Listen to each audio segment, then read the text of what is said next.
Hello and welcome back to the TimTom podcast. Tom. Hello. And today we're going to be doing two pretty diverse projects. One of which is a synthesis of pop and heavy metal, and the other is a touching posthumous album with elements of kind of indie pop and lo-fi. And soul. And soul, a lot of soul. So let's get into it. I disagree with you, Tom, always. But I disagree That's the dynamic. Is an aggressive and unapologetically avant-garde project. I think that kind of sums it up pretty well.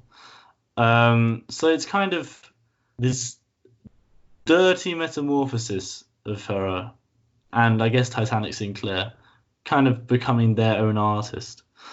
With the conceit of the album is that it's doing this impossible task of blending pop with heavy metal, which has kind of been done already in Japan with baby metal, and I'm pretty sure that they pay homage to it with the opening of I Disagree, where Poppy is whispering in Japanese. Yeah.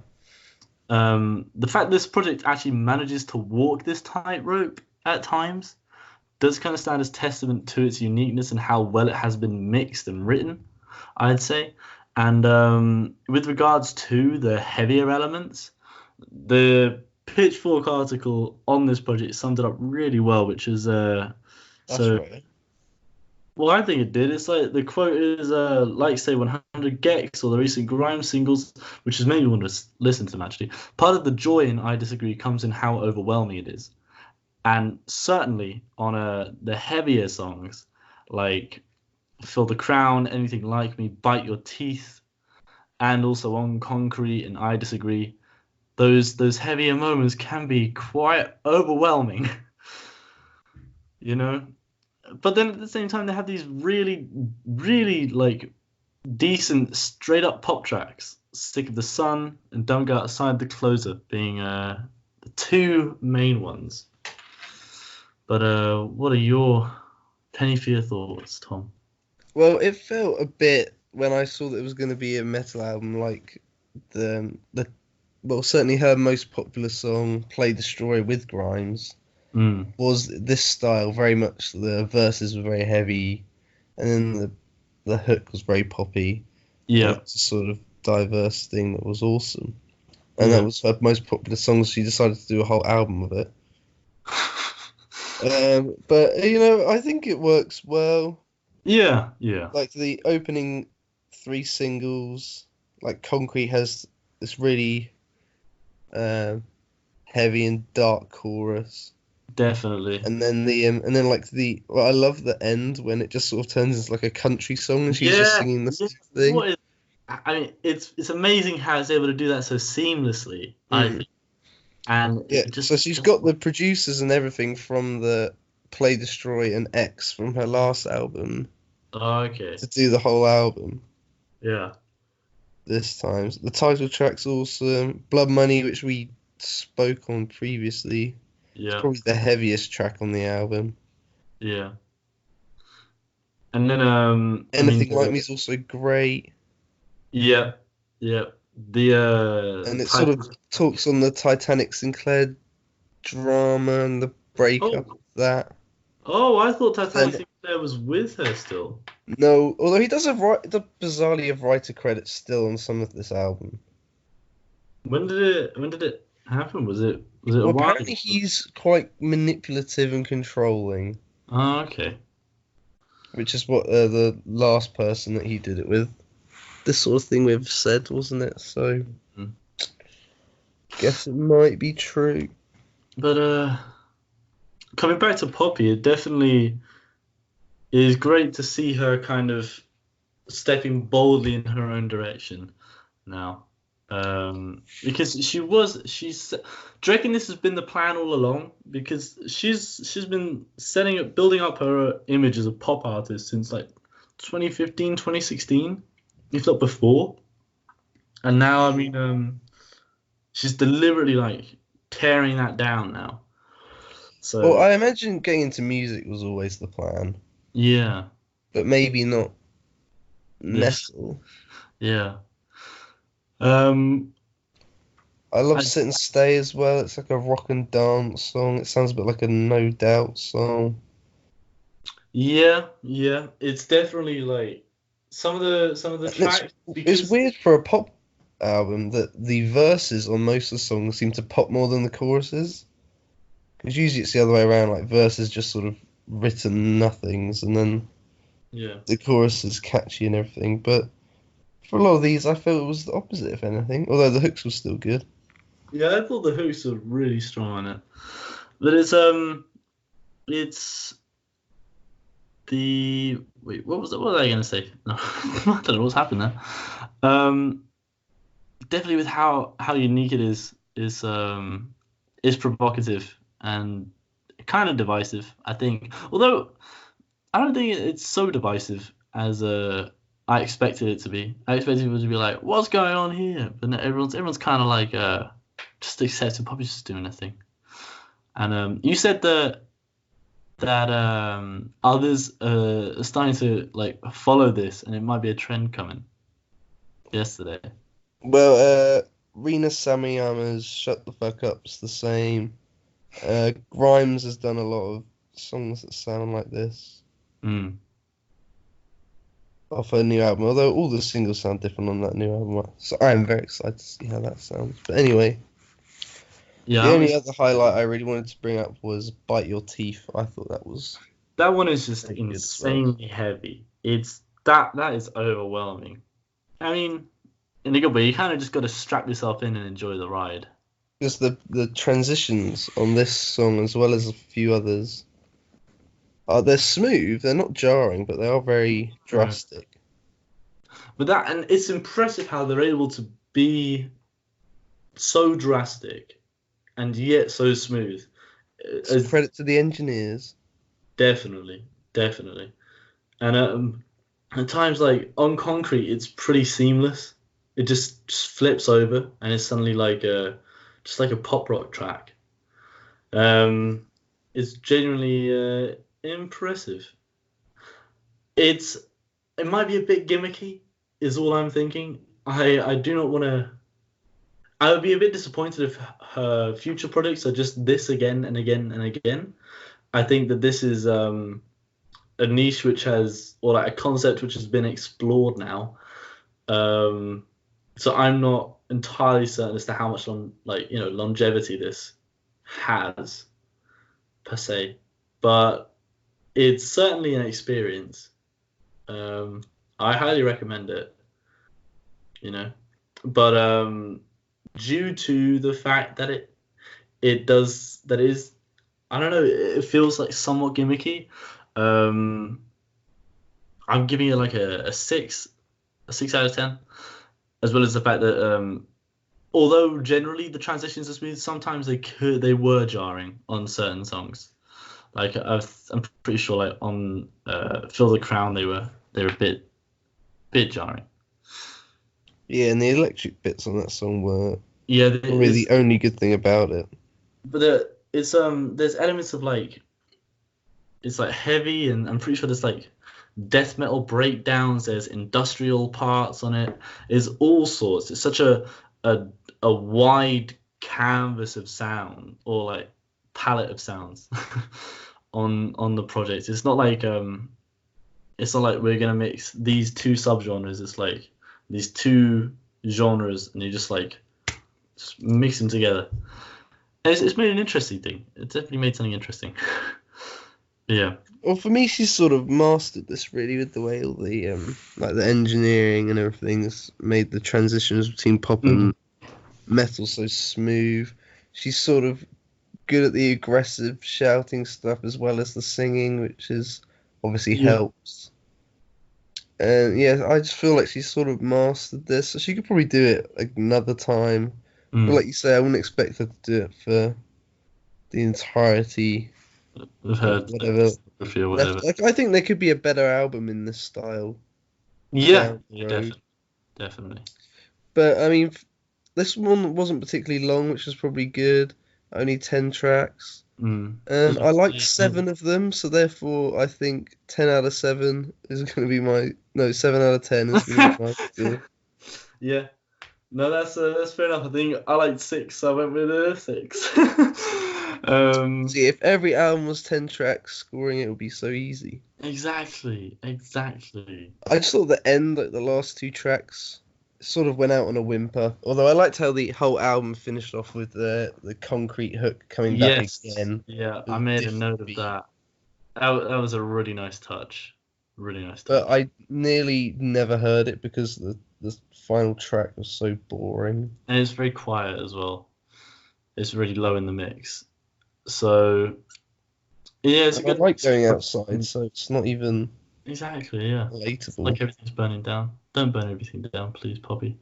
But I love I love how absurd the hook of concrete is. It's like bury me in concrete, turn me into a street.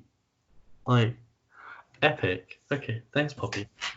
It reminds me of one of them, Bone Machine. No, not Bone Machine. It's a Marilyn Manson song.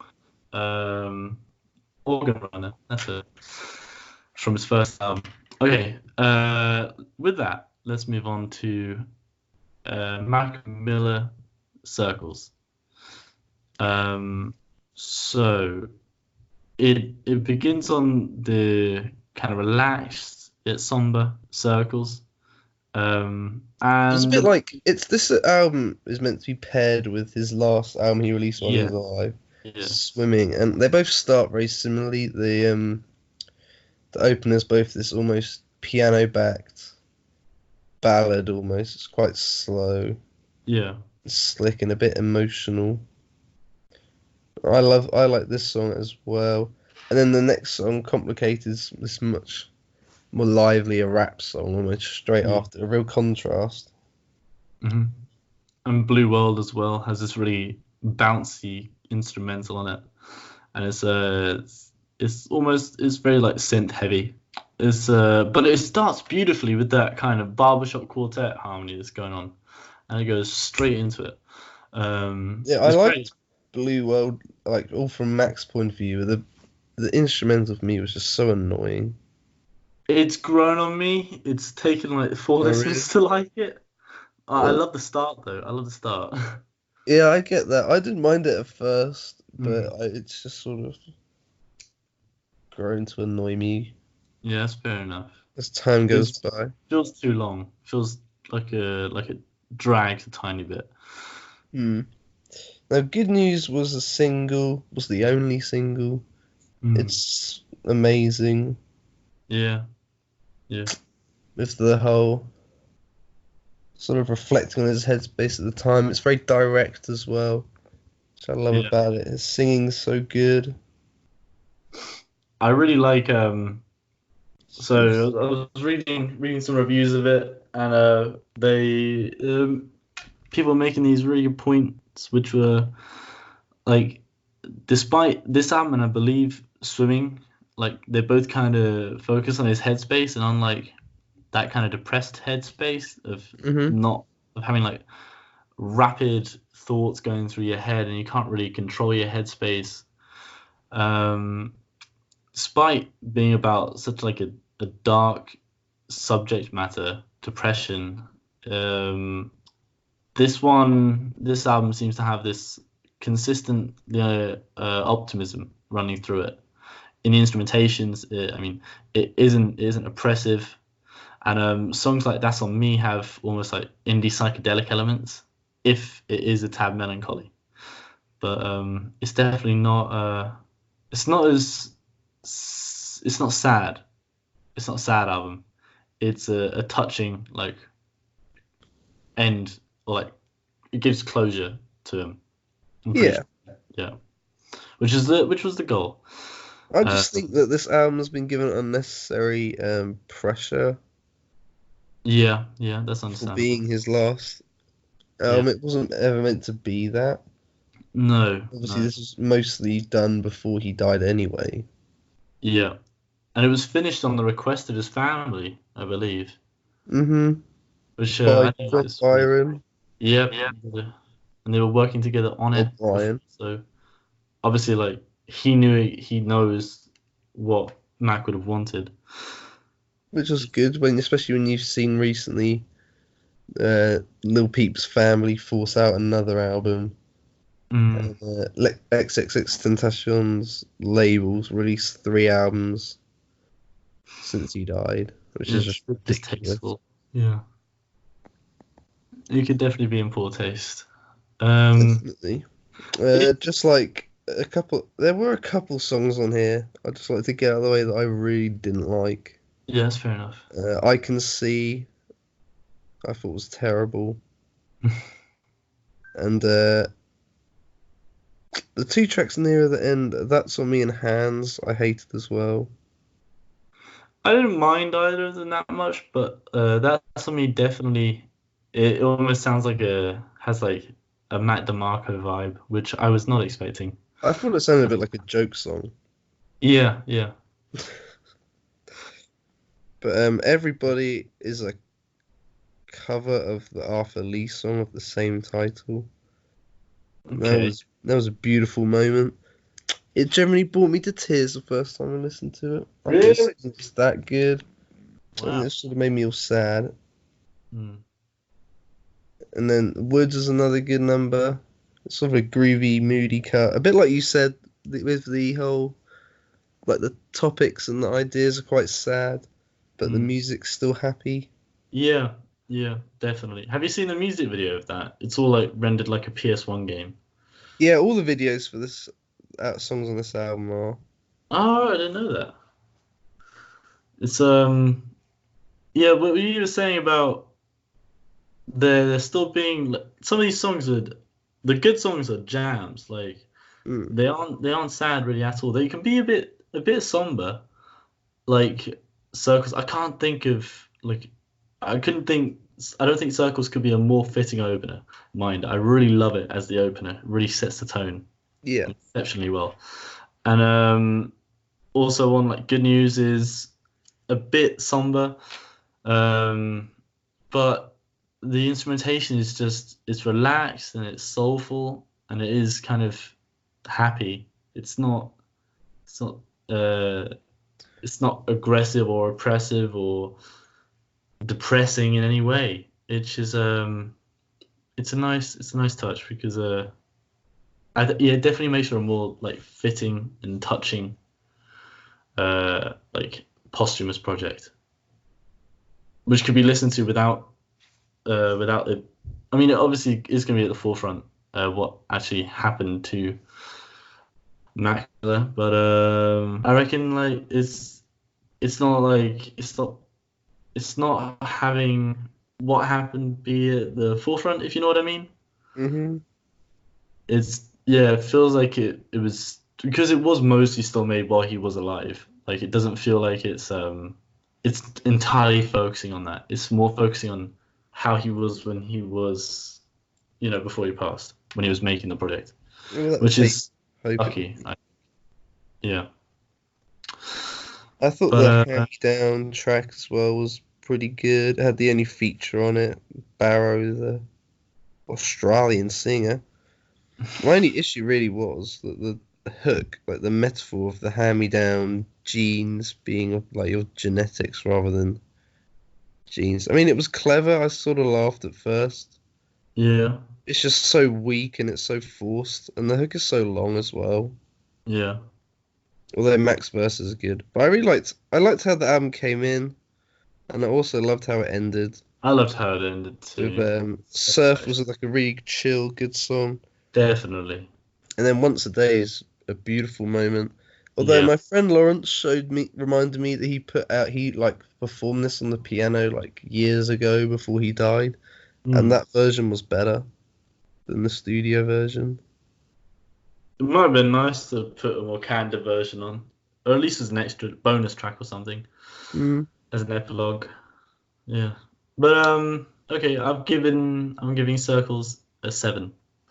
I mean, my biggest issue with this was that it doesn't have the collaborative feel that a lot of his albums did. Like, even the Mm. last two, where he didn't have many features on it, had like lots of guest producers all over it, and Yeah, it's like loads of hands in the pot, and that always made his music more interesting yeah, and more groovy. Whereas this, there was basically all Mac and John, yeah, and I think it is one of his certainly less interesting albums from a production point of view. And the other thing is that everyone's sort of been giving it this big meaning because he died. I just don't think it needed that. Like, it's just an album. yeah, This yeah. isn't his like message to us from beyond the grave, because he'd already recorded all these vocals and everything. That's a good point. Yeah. I So, just have you just rated? enjoy the bops. Like you said, there's a lot on here. Yeah, I think it's a 7 for me. yeah. I Uh, like it, but a lot of people have been saying that they think it's his best album, and I think you're lying. it might be a bit of a just honeymoon period and whatever. It might be Definitely, better I to think that come too. back to it, do a retrospective on it. That's the exact right way to put Yeah. it. Honeymoon. So let's talk about Black Qualls Thundercat. It's What is a qual? I have no idea. um yeah, this so Thundercat's bringing out an album soon in springtime. This is a collaboration between him and Steve Lacy, two of the funkiest guys in the game right now. And Steve Um, Arrington. and Steve Arrington. I don't know what more you could want than three people called Steve on a song.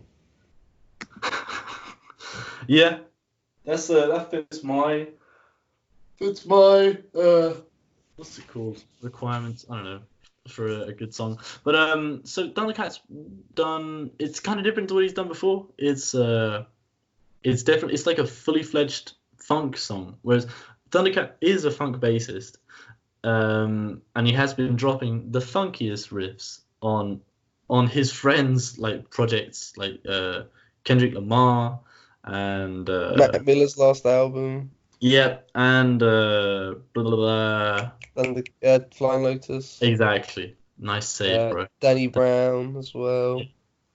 But they've always been more hip hop oriented, and he's just like going over, just going mad, noodling on that bass. Whereas this is it's a full on funk song, and it's interesting. I like it, but I definitely prefer his more hip hop kind of oriented stuff. Really? Uh, I love this. That's okay. exactly what I want. Like, his best ever song was another funk song. And what was that? Them Changes. Yeah, them changes. But them changes have like a hip hop beat. Flying Lotus. No, that's a funk song. That's synth funk. Really? I love the way that Steve Lacy's bass and Steve Bruner's bass combine so nicely. I never thought I'd ever hear them play together. It sounds great. And the way they go back to back on their verses, like the second verse in particular, where Thundercat's like, I just left the hood, but it doesn't mean I'm doing good. Hilarious.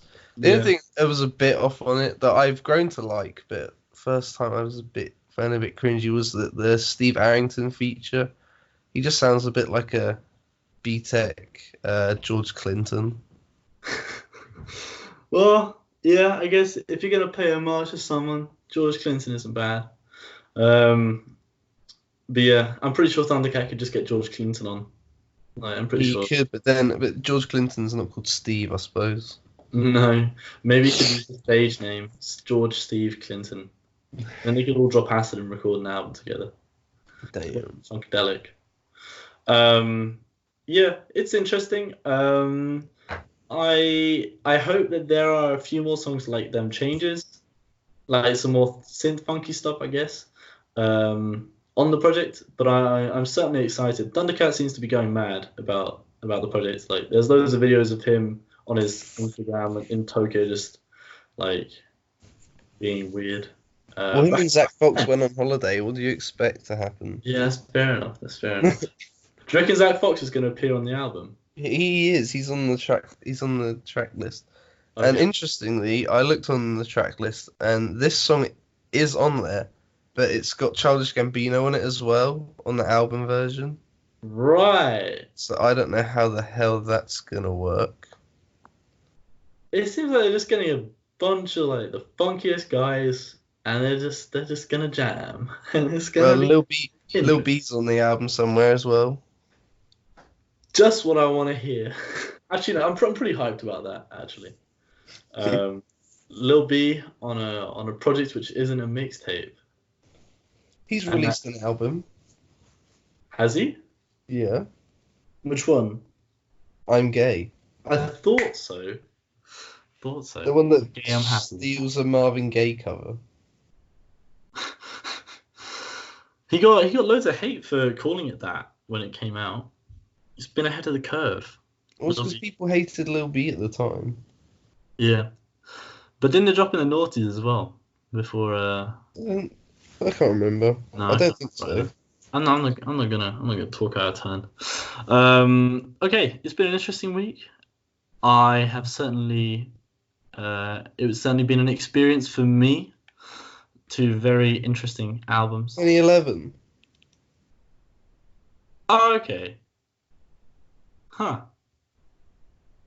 Well, yeah, huh.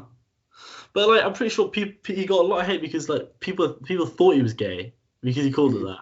So he changed the album name to "I'm Gay, I'm Happy," which really says a lot about our society, don't you think, Tom? Yeah, just don't make Lil B change anything about himself. Exactly. And also, don't hate someone because they're gay.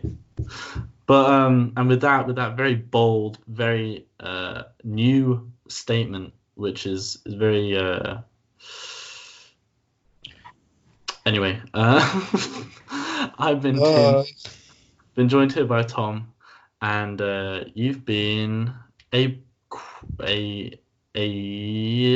I was going to say a qual, but I don't know what a qual is, so I don't want to just insult everyone. You've been listening to the TimTom podcast. Bye. Arrivederci.